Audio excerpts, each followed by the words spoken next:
Welcome to another lesson from Lifelong Learning Center, where learning is a pleasure.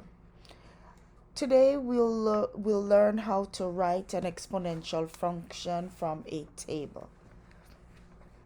Have you ever looked at a table and had no idea how to write the equation? Well, this will finally make sense. Let's look at the equation for an exponential function. Oh, before I move on, make sure that you like, subscribe, share with a friend, so that we can continue to make more videos like these. So the exponential function is f of x equals a times b to the x power. Please remember our a here is our a is our initial amount, right? So a here is our initial amount,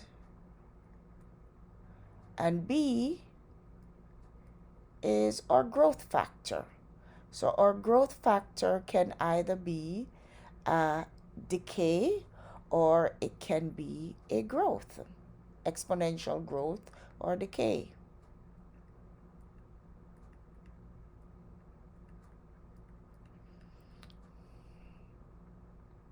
So now let's look at table number 1. First thing we got to decide is it an exponential function? How do we decide this? An exponential function has to be multiplied. It's never added. So if we look here in our y values, we see we're going from 5 to 10. So if I divide 10 by 5, I get 5, I get 2, right? I notice 10 to 20. Again, if I do the same thing and I go 20 divided by 10, I get 2. 20 going to 40. I see 40 divided by 20, that's going to be equal to 2. So my growth factor there is that I know that it is being multiplied by 2 each time. 5 times 2 gives me 10. 10 times 2 is 20. 20 times 2 is going to give me 40. So my growth factor is going to be 20. And I know that it's also going to be an exponential growth because each time it's increasing. It is increasing. So now I can go ahead and I can write my exponential function from a table because I know that a is my initial amount and my initial amount is going to be my y-intercept. So when x is 0, that's my y-intercept or that's my initial amount. So I have all the information that I need in order to write my function, my exponential function. So the first table is going to be f of x is equal to my initial amount, my starting amount, 5, times my growth factor, which is 2 to the x power. And I could test it. I could go 2 to the 5th power. No, 2 to the 0 power. Sorry, because I'm substituting x in the equation. So 2 to the 0 power is 1. 1 times 5 is 5. So I know it checks. So this is how you would write the exponential function.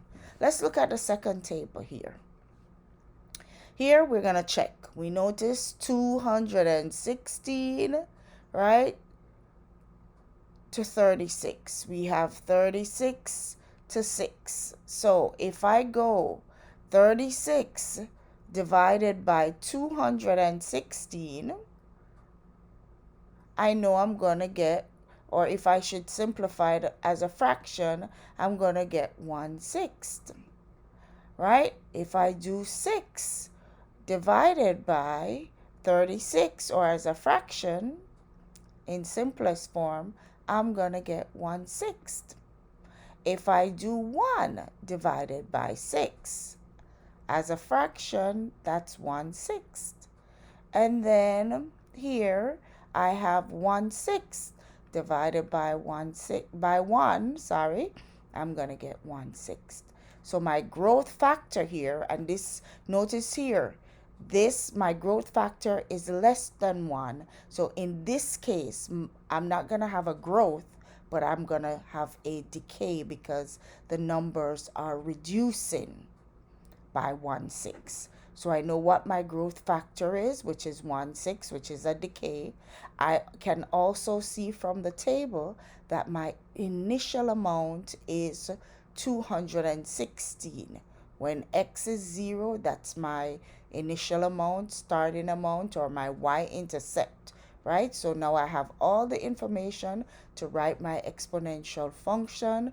So it's going to be f of x is equal to my initial amount, 216, times 1/6, my growth factor, to the x power. And I could do it again.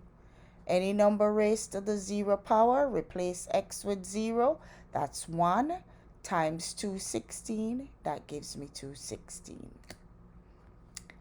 I hope this made sense to you. If this made sense, exponential functions are not the problem. They just needed to be explained clearly. So thank you for watching another lesson with Lifelong Learning Center. Please like, subscribe, and one love.